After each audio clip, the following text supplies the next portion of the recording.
जय हिंद दोस्तों, मैं कुलदीप परिहार स्वागत करता हूं आपका खुद के YouTube चैनल, खुद के का मतलब आपके YouTube चैनल परिहार क्लासेज में। और आशा करता हूं आप सब मस्त होंगे, बढ़िया होंगे और अच्छे से पढ़ाई कर रहे होंगे। पढ़ाई के साथ साथ इस चीज का विशेष ध्यान रखना है कि हमें अपने स्वास्थ्य को भी बरकरार रखना है, क्योंकि पेपर में अब ज्यादा समय नहीं बचा है। पेपर बिल्कुल ये मान लो कि आपके आ चुके हैं। उस तरीके से आपको क्या करते रहना है, पढ़ाई करते रहना है और विशेषतः पढ़ाई पर फोकस देना ही देना है। चलिए इसी कड़ी में ज्यादा समय बर्बाद नहीं करेंगे और हम लोग पहुंचते हैं अपनी क्लास पर। जब लास्ट क्लास में हम लोग बात कर रहे थे तो हमने स्टार्ट किया था जी रेडियो एक्टिविता नामक चैप्टर को। क्या को स्टार्ट किया था बेटा? रेडियो एक्टिविता यानी रेडियो एक्टिविटी। जब रेडियो एक्टिविता की हम लोग बात कर रहे थे तो रेडियो एक्टिविता में बच्चा हम लोगों ने बात की थी कि किस प्रकार से कोई पदार्थ अपने आप स्वतः ही अल्फा बीटा और गामा किरणें उत्सर्जित करता है। जब अल्फा बीटा और गामा किरणें उत्सर्जित करता है तो ऐसे पदार्थ को रेडियो एक्टिव पदार्थ कहते हैं और उसके इस गुण को ही क्या बोलते हैं? रेडियो एक्टिविता बोलते हैं।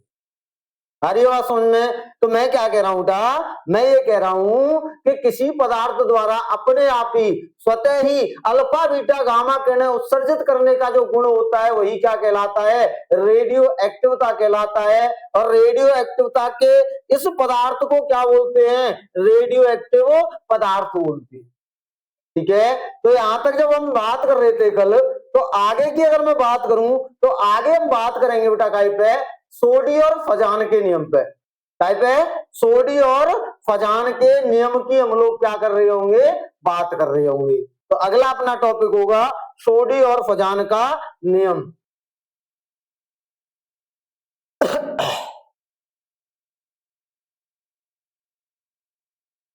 तो अगला अपना टॉपिक हो जाएगा बेटा सोडी फजान का नियम। सोडी फजान का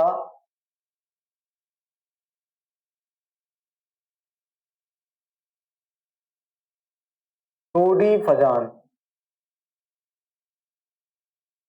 का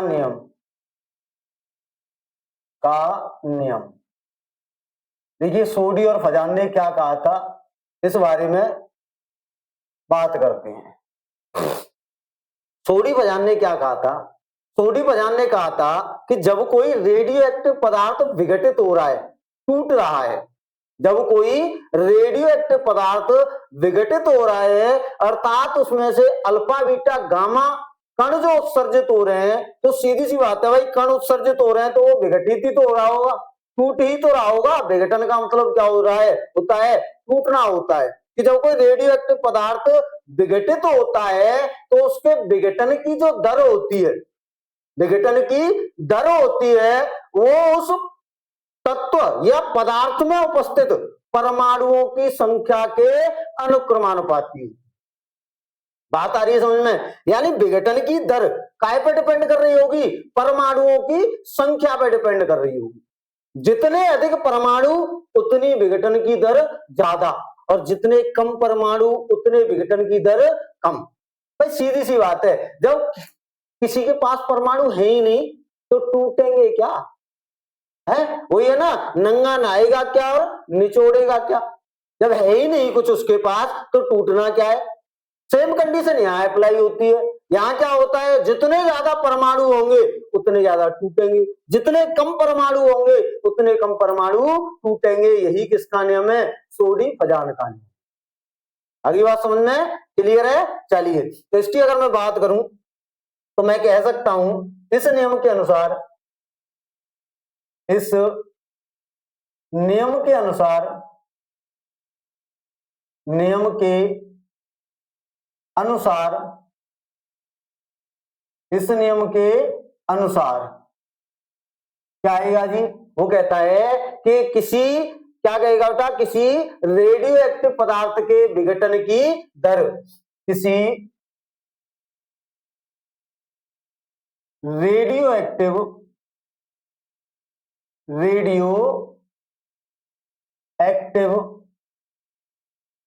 पदार्थ के विघटन की दर, विघटन मतलब टूटना बेटा जी, विघटन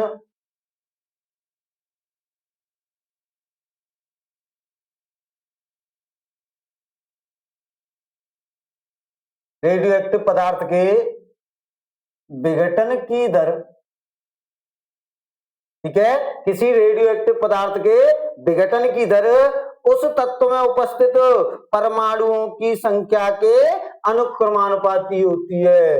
विघटन की दर उस तत्व में उपस्थित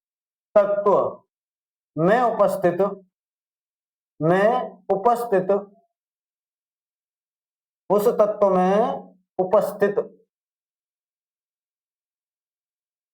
परमाणुओं की संख्या के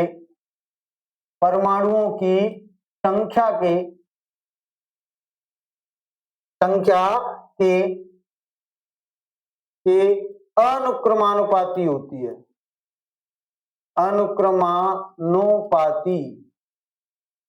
अनुक्रमानुपाती होती है, ठीक है। ये किसने कह दिया बेटा? सोडी फजान ने कह दिया। किसने कह दी बेटा जी ये बात कह दी आपकी सोडी और फजान। सोडी फजान ने क्या कह दिया कि जितने ज्यादा परमाणु होंगे उतने ज्यादा टूटेंगे, जितने कम परमाणु होंगे उतने कम टूटेंगे।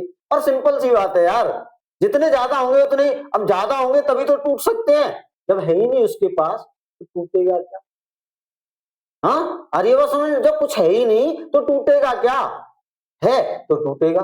तो जितने ज्यादा होंगे उतने ज्यादा टूटेंगे, जितने कम होंगे उतने कम टूटेंगे। बस यही है काय का सोडी फजान का नियम।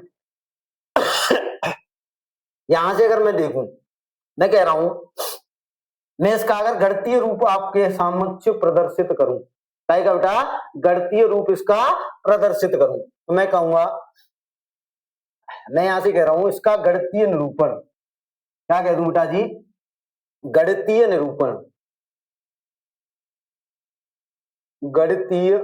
निरूपण, मैथमेटिकली रिप्रेजेंटेशन, गणितीय निरूपण की मैं बात कर रहा हूं। देखिए मैं कह रहा हूं, माना,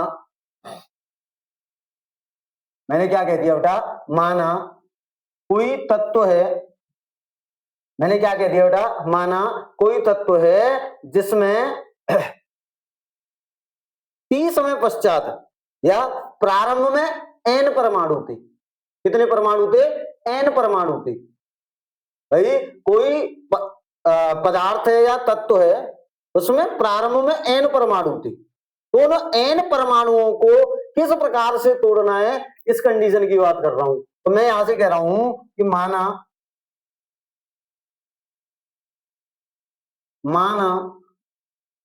रेडियो एक्टिव पदार्थ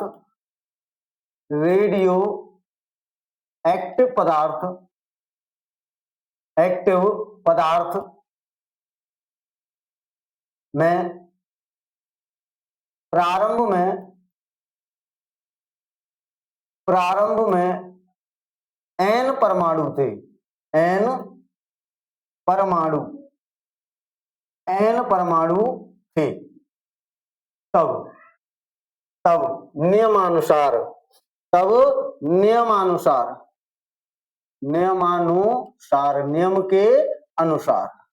नियम के अनुसार क्या कंडीशन आएगी बेटा जी? नियम के अनुसार कंडीशन ये आएगी निकल के, क्या आ जाएगी बेटा जी?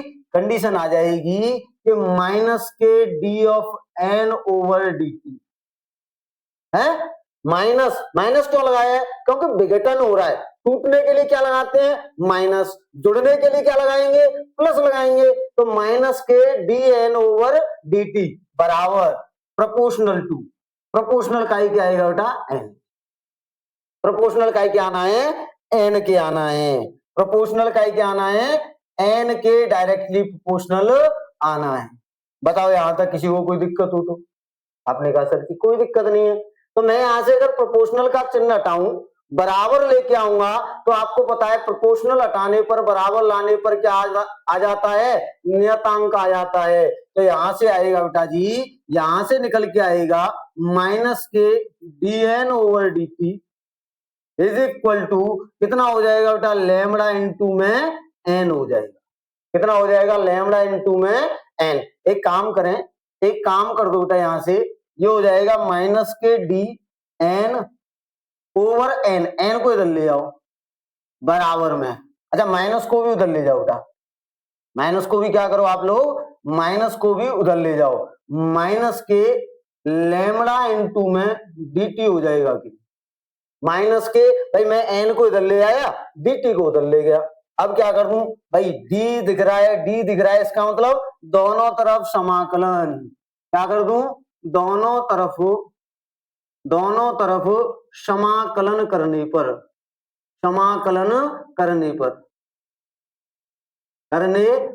दोनों तरफ समाकलन करूंगा तो निकल के आएगा इंटीग्रेशन 1/n dn बराबर, यहां से देखो माइनस के लैम्बडा बाहर, integration of dt, minus k lambda, आपको पता है नियतांक राशि समाकलन या अवकलन करते समय क्या हो जाती हैं, बाहर निकल आती हैं।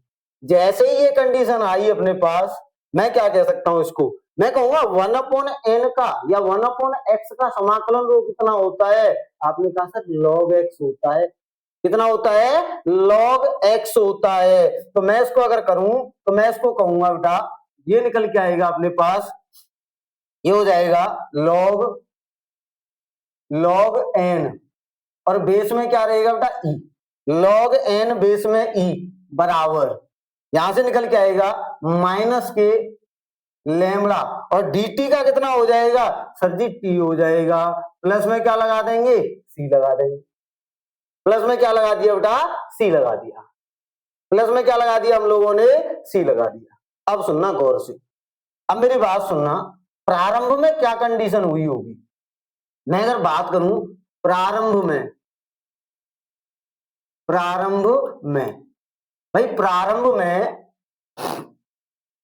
प्रारंभ में जो समय रहा होगा वो तो शून्य रहा होगा भाई, कोई भी समय जब शुरू करते हैं तो शून्य से ही तो शुरू किया जाता है, तो प्रारंभ में समय कितना रहा होगा, शून्य रहा होगा। तो मैं कह रहा हूं प्रारंभ में t बराबर कितना होगा, 0 होगा सर जी।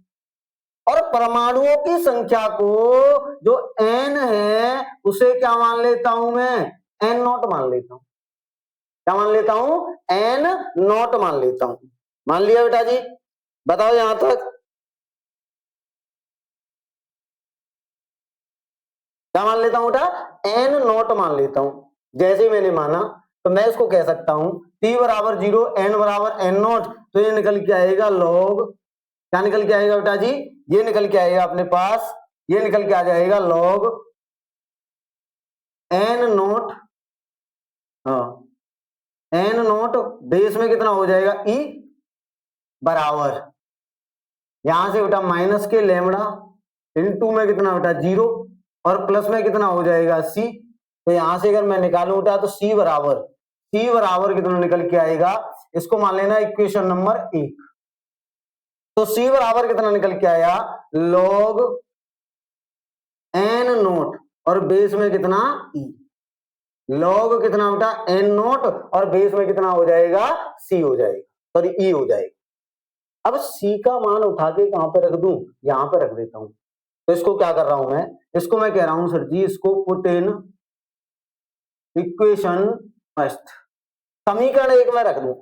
जैसे ही मैं इसको समीकरण 1 में रखूंगा तो ये क्या निकल के आना है, ये निकल के आना है बच्चा log n बेस में e बराबर माइनस के कितना बेटा, minus k lambda t plus में कितना हो जाएगा बेटा log n0 और बेस में e लगाओ या मत लगाओ, कोई असर पड़ने वाला नहीं। मैं इसको अगर कहूं, मैं इसको एक काम कर लूं बेटा, मैं इसको इधर ले आऊं, इसको उठा के इधर, तो निकल के आएगा अपने पास log n minus log n0 बराबर में हो जाएगा बेटा माइनस के लैम्बडा इंटू में t। कितना आएगा, माइनस के लैम्बडा इनटू में टी निकल के। आपने कहा sir log m minus log n वाली प्रॉपर्टी लगा दो ना, log m minus log n वाली प्रॉपर्टी लगा दो। मैंने कहा लगाओ बेटा, क्या निकल के आएगा, ये निकल के आएगा लॉग, कितना हो जाएगा, log m minus log n क्या होता है, लॉग एम बट्टे में एन होता है, क्या बन जाएगा, लॉग एन बट्टे में एन नोट, क्या बन जाएगा, लॉग एन बट्टे में एन नोट, और बराबर में कितना चल रहा है, बराबर में चल रहा है माइनस के लैम्बडा इनटू में टी चल रहा है, कितना चल रहा है, माइनस के लैम्बडा इनटू में टी चल रहा है। आपने कहा सर जी एक काम करो, इस लॉग को पूरे को, भाई बेस में तो कितना होगा ई है, इस पूरे को ले जाओ उधर, तो जैसे ही मैं इसको उधर ले जाऊंगा तो आपको पता होगा कि लॉग को बराबर की तरफ ले, बराबर के दूसरी तरफ ले जाने पर लॉग खत्म हो जाता है, ओनली ई बचता है, और यहां वाली जो संख्या होती है वो ई की पावर में पहुंच जाती है। तो इसको जब मैं उधर लेके जाऊंगा तो ये निकल के आएगा n upon n nought, n upon n nought is equal to, ये उधर जाएगा e to the power minus k lambda into में टी, तो यहां से निकल के आएगा बेटा एन बराबर, भाई एन नोट को भी उधर ले जाऊं मैं तो इधर भाग में उधर जाके कैसी हो जाएगी, गुणा में, तो कितना हो जाएगा n nought e to the power minus k lambda into में टी, क्या हो जाएगा, e to the power minus k lambda into में टी निकल के आएगा। और यही किसका नियम है, यही नियम है बेटा जी आपके सोडी-फजान का। कौन का नियम है, सोडी और फजान का नियम। क्लियर है यहां तक, किसी को कोई डाउट, कोई दिक्कत, कोई परेशानी नहीं है, करिए एक बार नोट डाउन।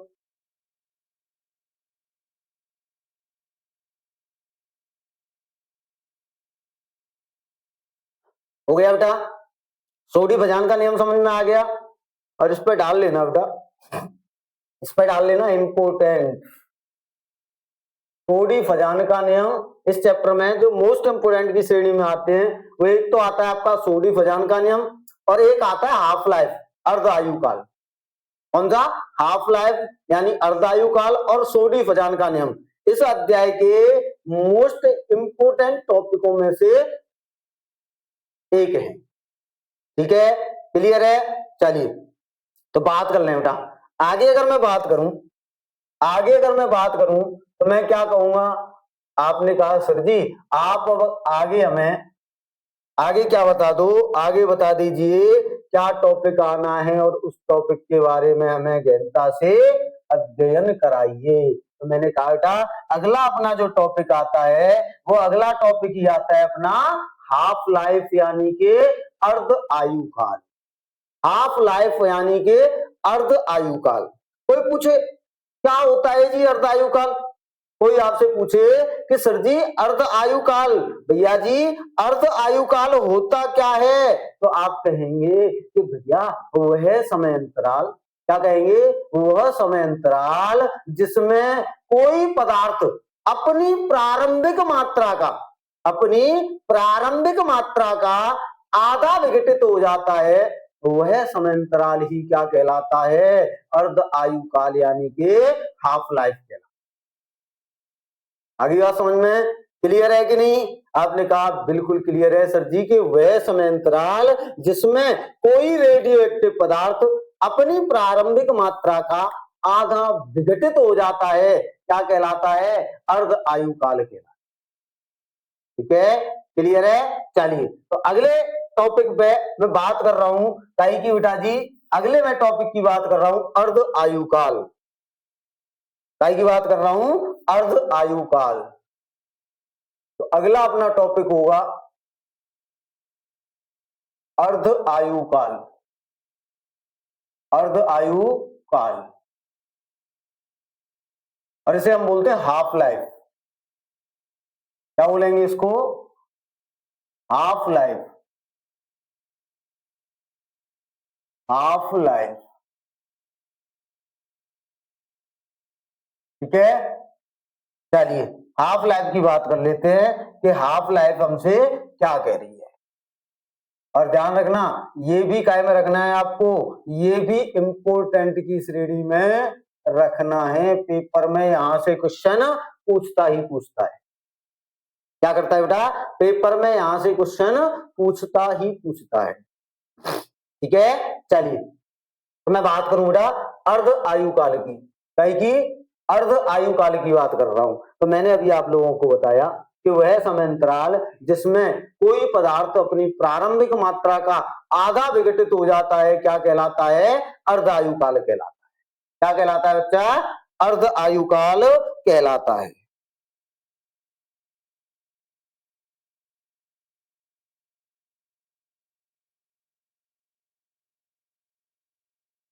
चलिए तो मैं यहां से कह रहा हूं वह समय अंतराल, क्या कह रहा हूं बच्चा, वह समय अंतराल,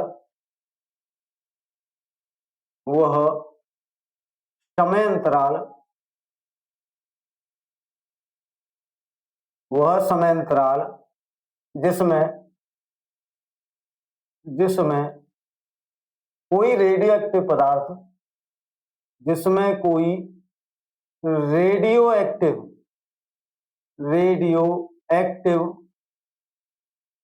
कोई रेडियो एक्टिव पदार्थ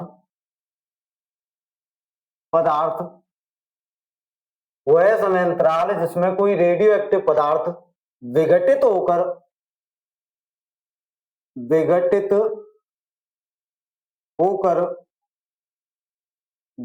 होकर अपनी प्रारंभिक मात्रा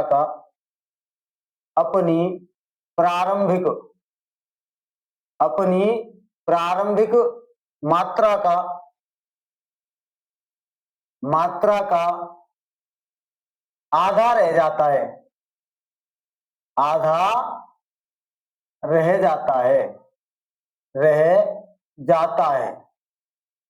भाई आधा रह जाता है या फिर क्या हो जाता है, आधा विघटित हो जाता है। ठीक है, आधा रह जाता है, अर्ध आयु काल कहलाता है।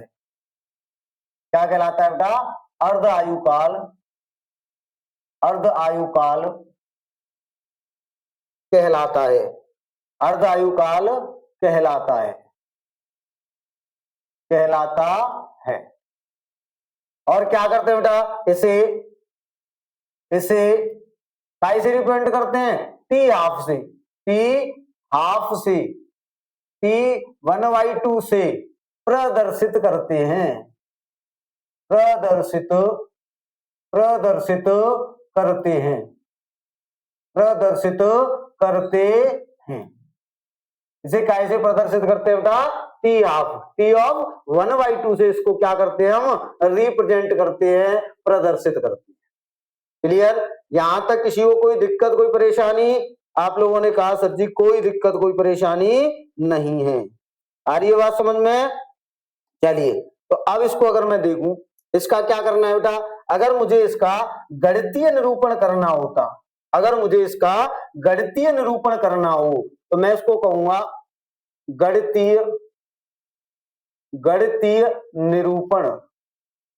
गणितीय निरूपण यानी मैथमेटिकली रिप्रेजेंटेशन। क्या कहेंगे बेटा, मैथमेटिकली रिप्रेजेंटेशन। गणितीय निरूपण की अगर मैं बात करूं तो गणितीय निरूपण मुझे किस प्रकार से करना है, इस चीज पे क्या करना है, फोकस देते हैं। देखिए मैं अगर देखूं बेटा यहां से, मैं कहूं सोडी-फजान के नियम से, कैसे बेटा, सोडी-फजान के नियम से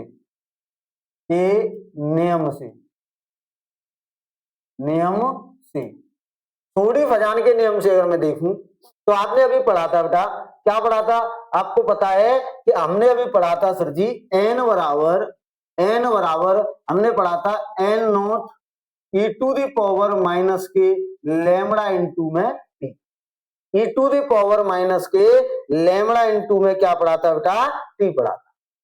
क्या पढ़ा था, n बराबर n nought e to the power minus k lambda into में t पढ़ा था। अब इसको अगर मैं देखूं, मैं कहूं अर्ध आयु काल के लिए, काई के लिए बेटा, अर्ध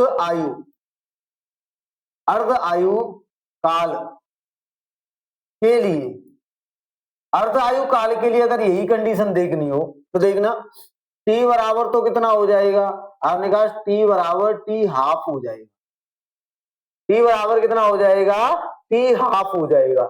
और एन बराबर कितना हो जाएगा भाई, प्रारंभिक मात्रा का क्या, आधा, प्रारंभिक मात्रा का क्या रह गया, आधा रह गया। भाई एन क्या था, अंतिम मात्रा ही तो थी, तो एन क्या रहेगी अब, एन नोट बट्टे में 2 रहे। बस वैल्यू उठा के यहां पे रख दो, जैसे मैं रखूंगा ये निकल के आएगा n nought divided by 2 is equal to, ये हो जाएगा बेटा n nought e to the power minus k lambda into में, देखना टी की जगह पे कितना हो जाएगा, टी हाफ हो जाएगा, टी की जगह पे क्या हो जाएगा बच्चा, टी की जगह पे भाई साहब टी हाफ हो जाएगा, क्या हो जाएगा, टी हाफ हो जाएगा। तो यहां से अगर मैं देखूं, यहां से अगर मैं इसे देखूंगा बेटा तो कितना निकल के आना है, आपने कहा सर जी ये निकल के आएगा अपने पास में, ये निकल के आएगा, देखो एन नोट से तो एन नोट गया, ये बचा 1/2 बराबर, कितना बेटा 1/2 बराबर में आएगा बेटा, ये हो जाएगा e to the power minus k lambda into में टी 1/2, यही तो आएगा निकल के, यही तो निकल के आना है, आपने कहा बिल्कुल। अच्छा एक बात बताओ बेटा, बात सुनना गौर से, जो मैं कह रहा हूं, मैं ये कह रहा हूं कि ये ई टू दी पावर माइनस की है, अगर ये ई टू दी पावर में प्लस कर दूं, ई की घात माइनस की जगह पे ई की घात प्लस कर दूं, तो क्या ये संख्या नहीं पलट जाएगी, भाई वो संख्या भी तो पलट जाएगी। भाई मैं घात को अगर प्लस बना रहा हूं, इसका मतलब इसे पलट रहा हूं, ऐसे करके सुनो, ऐसे करके सुनो, इसको मैं ये कह सकता हूं कि 1/2 बराबर ये हो जाएगा 1/e to the power lambda into में टी हाफ, ऐसे करूं तो कोई दिक्कत है क्या, बताओ, ऐसे तो कह सकता हूं ना। तो देखना यहां से e to the power lambda into में टी हाफ बराबर का ही क्या आएगा, 2 के आएगा कहीं, आपने कहा बिल्कुल आएगा सर जी, ये निकल के आएगा e to the power lambda into में टी हाफ बराबर निकल के आएगा अपने पास 2। और मैं क्या कर लूं बेटा, अगर मुझे ई हटाना है तो मैं कर दूं दोनों तरफ लॉग लेने पर, लॉग लेने पर दोनों तरफ क्या ले लेता हूं बेटा, मैं लॉग ले लूं, जैसे ही लॉग लूंगा तो देखना यहां से ई खत्म, उधर लॉग बन जाएगा, तो ये निकल के आएगा लेमड़ा इनटू में T half is equal to, ये उधर जाएगा तो कितना बन जाएगा, ये बन जाएगा सर जी log 2 बेस में कितना हो जाएगा, ई हो जाएगा, log 2 बेस में कितना हो जाएगा, ई हो जाएगा।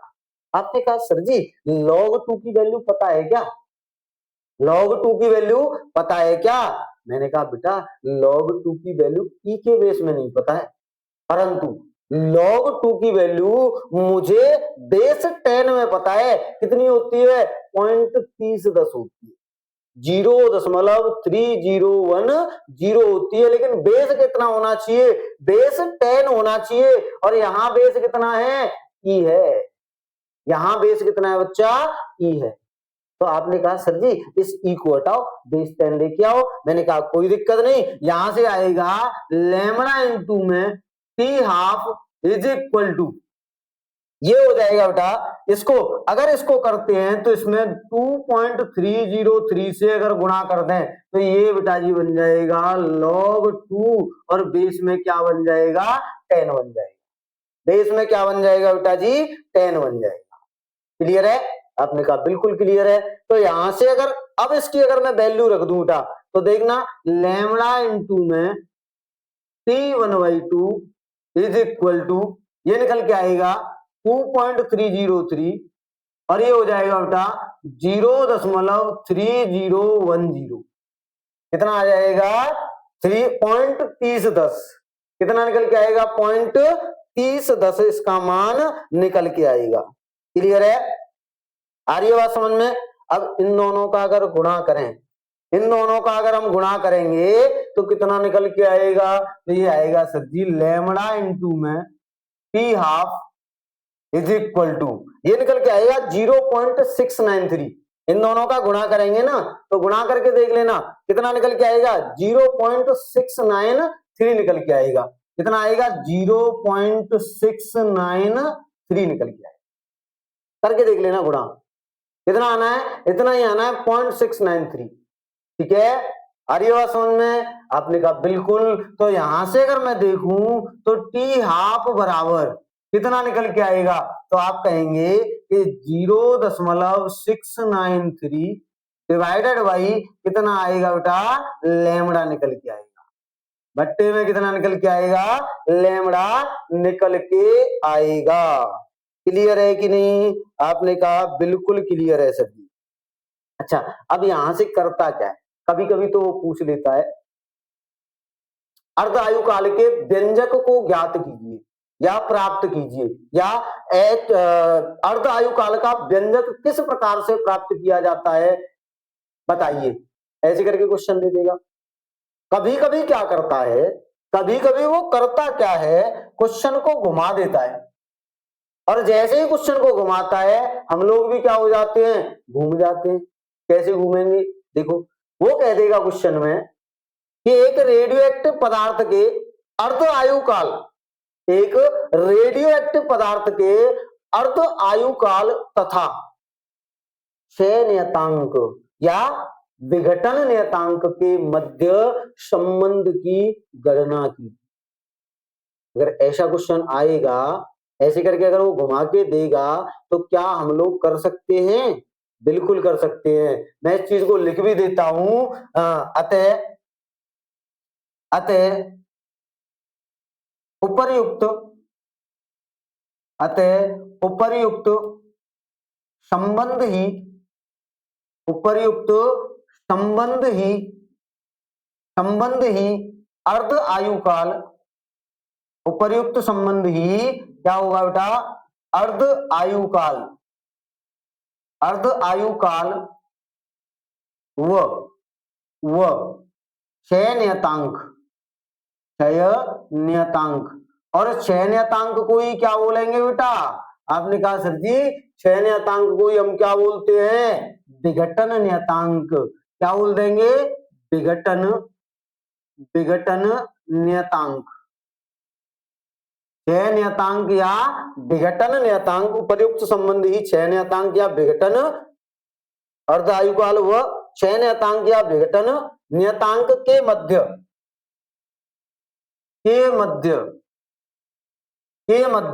संबंध है।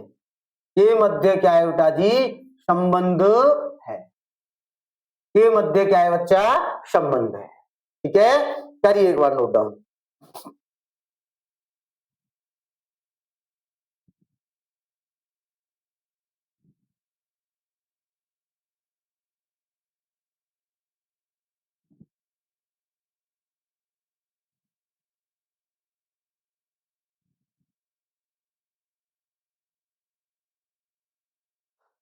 हो गया अच्छा, यहां तक किसी को कोई डाउट, कोई दिक्कत, कोई परेशानी नहीं है? चलिए